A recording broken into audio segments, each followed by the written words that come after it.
Baik, bismillahirrahmanirrahim. Assalamualaikum warahmatullahi wabarakatuh.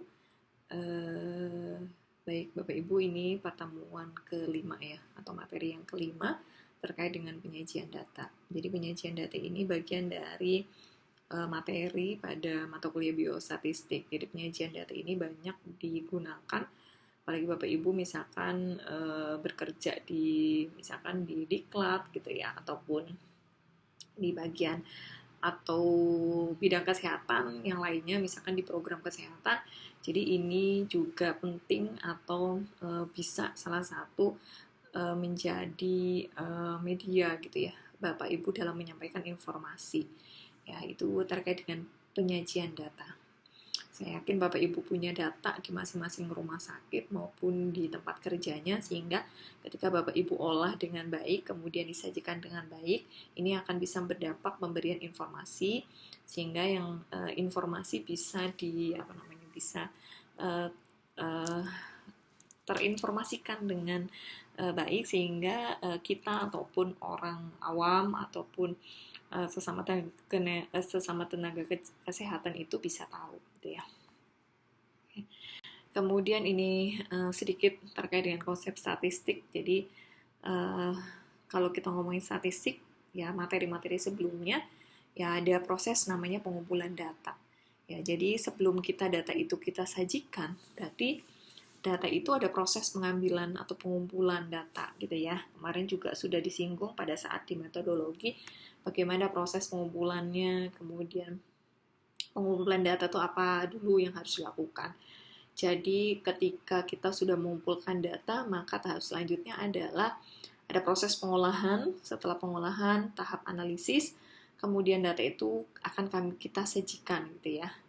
Menganalisis dengan metode tertentu, jadi mau nggak mau nanti kita belajar gitu ya, bagaimana nanti Bapak Ibu mengolah data tersebut setelah data itu kemudian bisa disajikan. Ya. Jadi ini kenapa penyajian data ini penting, karena prinsip penyajian data bagaimana ini data itu bisa disajikan, bisa memberikan informasi. Ini nanti kita akan banyak berbahas gitu ya, terkait dengan nanti statistik yang akan kita gunakan. Nah, jadi ada statistik parametrik dan parametrik, kemudian analisis nanti kita banyak digunakan pada saat setelah UTS mungkin ya. Banyak kita bergelut dengan metode statistik. Nah, ini sebagai gambaran, nanti lebih detailnya dengan materi selanjutnya. Nah, ini data terdiri dari, kalau dari bentuk penyajian data itu ya, atau dalam bentuk atau penelitian gitu ya. Data ini terbagi dua, yaitu ada kualitatif dan kuantitatif. Jadi kalau kualitatif tadi sebenarnya sudah pernah disinggung. Jadi data kualitatif ini adalah data yang menunjukkan dia bukan angka. Bukan angka itu artinya biasanya yang kita paparkan adalah bentuknya narasi gitu ya. Narasi, atau contohnya adalah jenis pekerjaan, status material, ataupun tingkat kepuasan kerja. Jadi lebih mengarah bagaimana dikategorikan atau dinarasikan. Kalau kuantitatif berarti data yang menyatakan dalam bentuk angka. Data bentuk angka biasanya apakah nanti bentuknya adalah contoh lama kerja gitu ya, 6 bulan, 1 tahun, ya 2 tahun gitu ya. Jadi langsung berbentuk angka, atau jumlah gaji gitu ya, atau usia gitu, atau hasil ujian, itu langsung berbentuk angka. Kemudian nanti secara data, jenis data itu ada kualitatif dan kuantitatif. Nanti kualitatif itu ada datanya nominal ordinal, kalau kuantitatif itu interval dan rasio. Nah, ini penyajian data. Penyajian data penelitian harus disusun dan disajikan dalam bentuk yang sangat atau mudah dipahami. Jadi prinsipnya data itu, misalkan Bapak Ibu punya data bagus-bagus, tapi data itu tidak bisa dipahami, itu percuma ya. Jadi kalau misalkan kita punya data bagus, kemudian kita mau menginfokan kepada orang lain, ataupun misalkan kita punya program ini harapannya bisa berdampak pada misalkan sebuah keputusan. Nah, ini silahkan sampaikan dengan baik, disajikan dengan menarik, dan bisa dipahami ataupun dibaca gitu ya. Itu prinsipnya.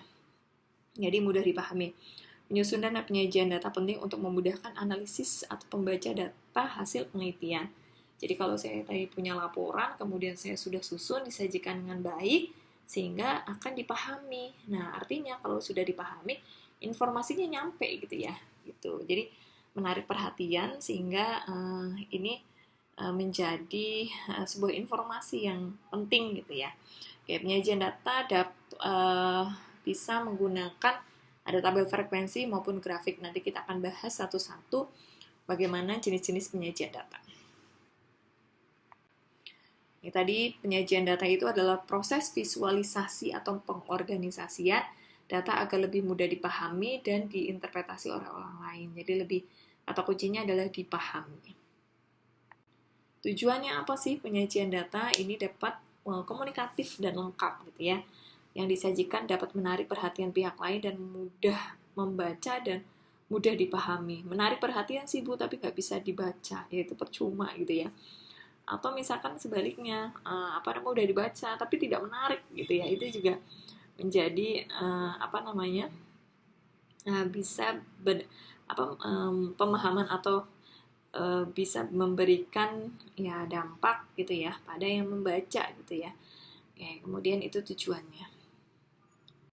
Nah, tujuan penyajian data ini secara eksplisit ya, jadi memberi gambaran sistematik terhadap peristiwa yang merupakan hasil penelitian atau observasi. Jadi Bapak Ibu kalau punya data di rumah sakit maupun di lahan tempat kerja, silahkan boleh diolah.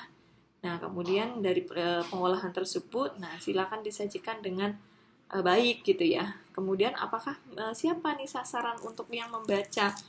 Apakah teman kita, misalkan teman sejawat perawat atau tenaga kesehatan lainnya, atau saya khususnya adalah mau menyampaikan data informasi kepada keluarga pasien gitu ya, atau mau kepada pasien, itu silakan Bapak Ibu. Nanti bagaimana data itu tinggal Bapak Ibu poles gitu ya, penyajiannya dengan bagus, pasti itu menarik untuk dibaca gitu ya. Kemudian data lebih cepat ditangkap dan dimengerti gitu ya, itu tujuan penyajian data. Jadi ketika kita baca gitu ya, kita sajikan ya dipahami gitu ya, memudahkan dalam membuat analisis data, kemudian membuat proses pengambilan keputusan dan kesimpulan dalam tepat, cepat, dan akurat. Jadi mungkin yang di program kesehatan ataupun misalnya di puskesmas ya punya program, kemudian data banyak diambil dari masyarakat, kemudian setelah itu diolah. Nah, ini sebagai data bisa jadi data ini adalah memberikan masukan kepada pemangku kepentingan, contohnya apa, kepala puskesmas gitu ya, atau bahkan dinas gitu ya, sehingga ini sangat bermanfaat. Nah, ini bentuk penyajian data, ada bentuknya tulisan, ada tabel, ada grafik atau diagram. Jadi secara garis besar, Bapak Ibu, penyajian data ini mix ya, ada yang atau banyak tulisan gitu ya. Tulisan, tabel, diagram, maupun grafik gitu ya. Ini nanti kita lihat. Bentuk tulisan, jadi hampir semua bentuk laporan dalam pengumpulan data diberikan secara tertulis, mulai dari bagaimana proses pengambilan sampel, pelaksanaan pengumpulan, sampai analisis. Jadi nanti kalaupun Bapak Ibu menyusun nantinya tugas akhir gitu ya, ada namanya penyusunan laporan, itu pasti ada bentuknya tulisan. Jadi silahkan bisa dilaporkan. Contoh misalkan tadi proses pengumpulan data, nanti Bapak Ibu narasikan bagaimana atau bagaimana Bapak Ibu bisa melaporkan pada saat nanti penelitian bentuknya adalah tulisan gitu ya. Jadi itu salah satu bagian dalam penyampaian informasi penyajian data yang berbentuk tulisan. Nah, yang kedua adalah penyajian data bentuknya tabel. Jadi Bapak Ibu ini penyajian data bentuknya tabel itu bentuknya seperti ya tabel. Ya, berarti kalau tabel itu ada baris dan kolom gitu ya. Kemudian silakan Bapak Ibu kalau bentuknya tabel ya berarti ada nomor tabel di sini. Nomor tabelnya berapa, judul tabelnya berapa gitu ya.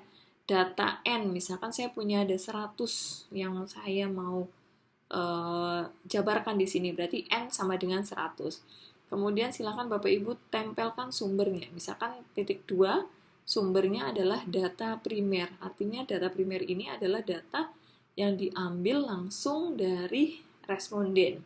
Tapi kalau Bapak Ibu adalah data dari rumah sakit yang saya tidak ambil langsung dari responden, misalkan data ini saya ambil dari data rekam medis gitu ya.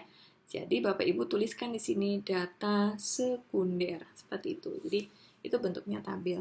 Ini juga bentuk tabel ini banyak digunakan pada laporan-laporan secara resmi ya. Nanti dalam penyusunan tugas akhir banyak mahasiswa yang menyusun laporan itu banyak menggunakan tabel.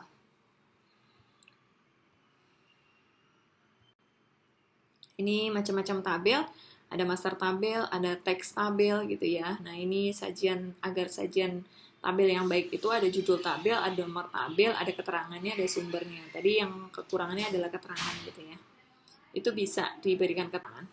Kayak ini contoh aja, ini distribusi frekuensi bentuknya tabel. Berarti ada kategorinya, kemudian ada frekuensi, ada persen. Jadi misalkan contoh tingkat pengetahuan. Ya, seperti itu. Kemudian ini contoh karakteristik, ini juga bentuknya tabel. Jadi usia dari keberapa sampai keberapa, kemudian ini frekuensi dan persen. Jadi ini ada judulnya, gitu ya, ada nomornya, gitu ya, ada nomornya. Jadi boleh aja mau dikasih keterangan juga boleh. Nah ini adalah bentuknya tabel. Nah kemudian ini bentuknya gambar atau grafik atau diagram. Nanti diagram ini banyak ya macam-macamnya. Jadi kalau tadi tabel itu ya cukup tabel, mau tabelnya 2x2, 3x2, ya 3x3 gitu ya. Jadi nanti tergantung kebutuhan Bapak Ibu. Nah, kemudian yang ketiga adalah grafik atau diagram. Grafik atau diagram ini nah ini jenis-jenis grafik ya. Yang pertama kita bahas dulu tentang histogram. Histogram ini adalah grafik yang digunakan untuk penyajian data kontinu atau pecahan. Jadi histogram ini terlihat Bapak Ibu seperti diagram batang, namun dia masing-masing dia berhimpit gitu ya. Nah ini saling menempel satu sama lain. Ini contohnya histogram. Jadi misalkan Bapak Ibu mau menggambarkan apa nih? Oh kejadian penyakit apa misalkan tadi ISPA gitu ya. Jadi bisa kurun waktu misalkan berapa dalam 1 bulan ya, kemudian atau dalam 3 bulan terakhir. Nah itu bisa digambarkan, bisa menggunakan histogram. Kemudian ini adalah poligon. Ini poligon ini seperti histogram, dia balok-balok yang berhimpit, namun bedanya dengan histogram adalah dia akan menghubungkan balok-balok histogram. Jadi ada titik-titiknya gitu ya, dihubungkan. Ya, seperti ini. Jadi baloknya itu saling dihubung-hubungkan. Itu histogram. Poligon ya, poligon. Jadi balok-balok histogram yang dihubungkan. Ini juga bisa data-data sama ya, data-data yang Bapak Ibu misalkan lebih menarik gitu ya disajikan, ya silahkan bisa menggunakan poligon. Kemudian ini adalah diagram garis. Diagram garis adalah diagram atau diagram garis dihubungkan menggunakan data diskrit atau data dengan skala nominal yang menggambarkan perubahan dari waktu ke waktu dari satu tempat ke tempat yang lain. Jadi kalau namanya diagram garis itu lebih bagus ketika saya menggambarkan kurun waktu yang cukup lama, tetapi kita juga bisa melihat trennya gitu ya. Kita bilang tren. Jadi kalau misalkan saya menggambarkan kejadian diare gitu ya 5 tahun terakhir, berarti ini adalah jumlah kejadian diarenya, kemudian ini tahunnya. Berarti misalkan dari tahun 2021 sampai tahun 2025. Saya tahun 2001 itu berapa? Tahun 2002 berapa dan seterusnya. Oh, kalau saya hubungkan berarti kemungkinannya itu ada di mana ada peningkatan pada tahun 2023 gitu ya. Jadi dari itu bisa melihat berapa persennya juga. Jadi terlihat tuh garis gitu ya. Apalagi misalkan kurun waktu 10 tahun gitu ya. Atau misalkan saya kurun waktunya kalau satu rentang ini 1 tahunan atau bulanan 1 tahun. Berarti ini dari bulan 1 sampai bulan 12 gitu ya. Jadi lebih melihat ke arah tren kalau untuk diagram garis. Ini adalah diagram batang. Diagram batang digunakan untuk menyajikan data diskrit atau data dengan skala nominal maupun ordinal. Jadi diagram batang sudah jelas ya. Diagram yang dia berdiri sendiri satu sama lain, kemudian tidak berhimpit seperti histogram. Nah, ini bisa contoh saya mau melihat tingkatan nyeri gitu ya, pasien dengan post appendix di rumah sakit A. Jadi misalkan tadi ya rata-rata nyeri post appendix itu di nyeri berapa sih Bu? Atau misalkan dengan skala 5. Oh, paling banyak dia skalanya 5, berarti middle gitu ya. Ya, jadi itu juga bisa mengevaluasi nanti rata-rata. Oh, berarti walaupun nyeri sifatnya subjektif gitu ya. Tapi kalau dia cenderung hampir sama gitu ya antara responden yang lain dengan responden yang lainnya gitu ya. Artinya sama responden ya kemungkinan ya sangat nyeri gitu ya, atau dengan emang kurun kategorinya adalah skalanya adalah 5 gitu ya. Ini adalah diagram batang. Jadi lebih kelihatan gitu ya kalau diagram batang. Kemudian ini adalah pie. Pie ini jenis diagram pie itu jadi digunakan untuk menyajikan data diskrit. Data diskrit dengan skala nominal dan ordinal atau disebut juga data dengan kategori. Jadi luas dari pie ini itu luasnya adalah 360 derajat. Kemudian, ya kalau pie biasanya ini adalah kita gambarkan 100% gitu ya. Nah, ini pie itu banyak menggunakan juga presentasi. Nah, kemudian sarannya pie itu adalah warnanya gitu ya. Disarankan warnanya yang mencolok dan berbeda satu dengan yang lainnya. Jangan ini merah muda, ini merah tua gitu ya. Jadi bervariasi ya aja. Jadi kontras gitu ya, warna dengan kontras. Kemudian pie ini diharapkan harus ada keterangan kalau seperti ini gitu ya. Yang biru itu apa, yang merah apa, yang hijau apa, yang ungu apa, sehingga akan tahu gitu ya yang paling banyak atau ini keterangannya. Jadi harus ada keterangannya. Atau ini bisa juga di dalam gitu ya. Jadi 15% 37% itu pasiennya gagal jantung ya. Jadi itu pie ini paling banyak biasanya digunakan karena pie ini terlihat lebih menarik gitu ya, lebih menarik dan mudah dipahami ya, lebih menarik dan mudah dipahami. Silakan Bapak Ibu bisa menggunakan pie ya. Tapi ada kekurangan pie, dia tidak jangan kalau pembaginya banyak gitu ya, atau kategorinya banyak, jangan menggunakan pie, nanti akan terlihat misalkan irisannya sangat tidak terlihat gitu ya. Jadi saya sarankan bisa menggunakan diagram batang. Nah, ini adalah diagram tebar. Diagram tebar ini Bapak Ibu nanti mungkin banyak dilihat pada saat analisis atau kita mau melihat faktor hubungan.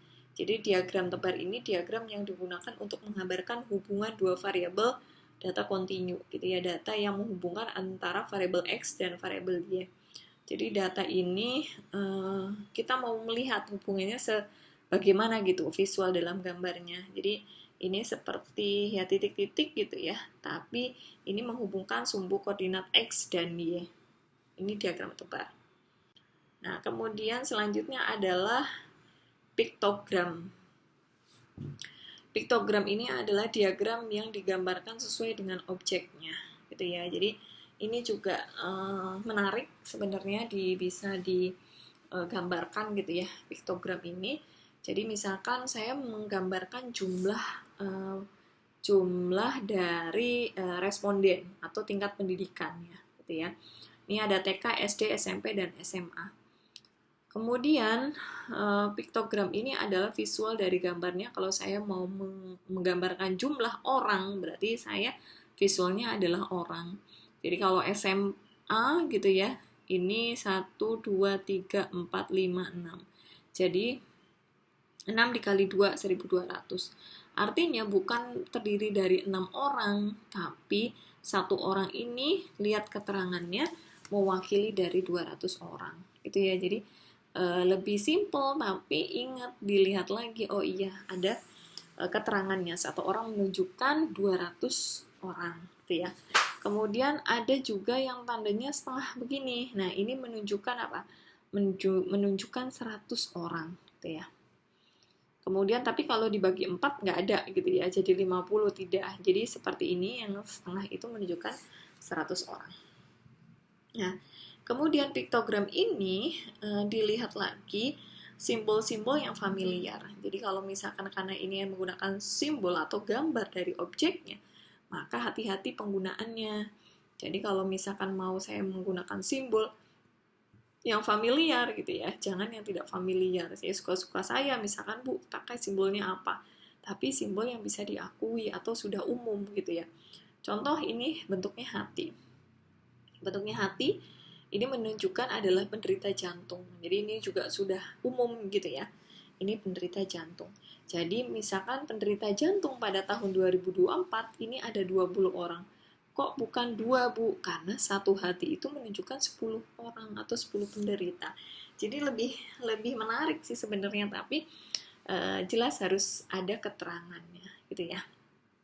Untuk piktogram. Piktogram itu bisa banyak digunakan pada kita paparan-paparan presentasi kegiatan gitu ya. Itu lebih menarik gitu ya. Atau Bapak Ibu mau gambarkan dalam bentuknya data nanti akan diperlihatkan gitu ya, atau ke ditempel gitu ya, sehingga nanti bisa terbaca. Oke, selanjutnya adalah mapgram. Mapgram ini adalah daerah atau map atau peta dari sebuah daerah. Permasalahan atau digambarkan langsung dengan peta. Jadi saya mau melihat wilayah mana ya, wilayah mana yang berisiko gitu ya. Ingat mungkin kita zamannya waktu COVID gitu ya, itu menggunakan mapgram. Oh, zona mana sih? Zonanya merah atau kuning gitu ya, atau orange atau hijau. Jadi dari mapgram ini kita bisa memvisualkan, memetakan sebuah wilayah. Bahwa wilayah ini misalkan tadi berisiko atau tidak berisiko. Atau misalkan tadi apa yang kita mau paparkan di wilayah tersebut nanti dibandingkan dengan wilayah yang lain, sehingga akan lebih menarik wilayah yang berisiko, oh wilayah A misalnya gitu ya. Jadi nanti Bapak Ibu bisa buat mapgram, ini lebih menarik juga, sehingga nanti bisa digambarkan gitu ya. Mapgram ini batang daun, ini jarang digunakan sebelumnya. Nah ini yang terakhir adalah Pareto. Pareto ini adalah diagram atau Pareto diagram batang yang disusun berdasarkan tinggi rendahnya. Jadi kalau diagram batang itu tidak disusun gitu ya. Tapi kalau Pareto itu harus disusun. Berarti disusunnya berdasarkan yang tinggi sampai yang rendah gitu ya, akan kelihatan gitu, yang tinggi sampai di yang rendah itu jadi lebih rapi menurut saya, lebih menarik gitu ya.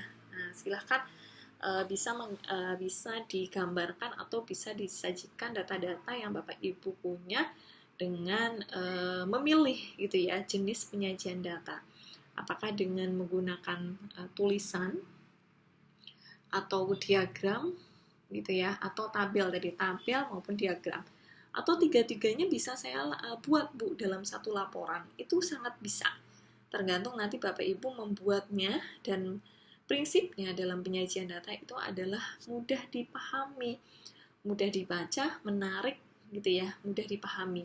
Menarik nggak paham sama aja gitu ya. Jadi prinsipnya mudah dipahami sehingga orang itu akan tahu gitu ya. Kita tujuannya itu sebenarnya pengen tahu, apalagi bisa merubah pola pikir dari apa yang mereka baca dari tulisan kita gitu ya. Itu sangat bermanfaat sekali. Ya, baik, itu Bapak Ibu yang bisa saya sampaikan untuk pertemuan hari ini terkait dengan penyajian data. Silahkan Bapak Ibu, harapannya adalah Bapak Ibu bisa punya, ketika Bapak Ibu di tempat Bapak Ibu punya data, kemudian data itu silahkan dibuat laporan semenarik mungkin, kemudian disusun dan bisa disajikan dengan baik, sehingga data itu menjadi data yang informatif. Itu aja yang bisa saya sampaikan. Saya akhiri. Wassalamualaikum warahmatullahi wabarakatuh.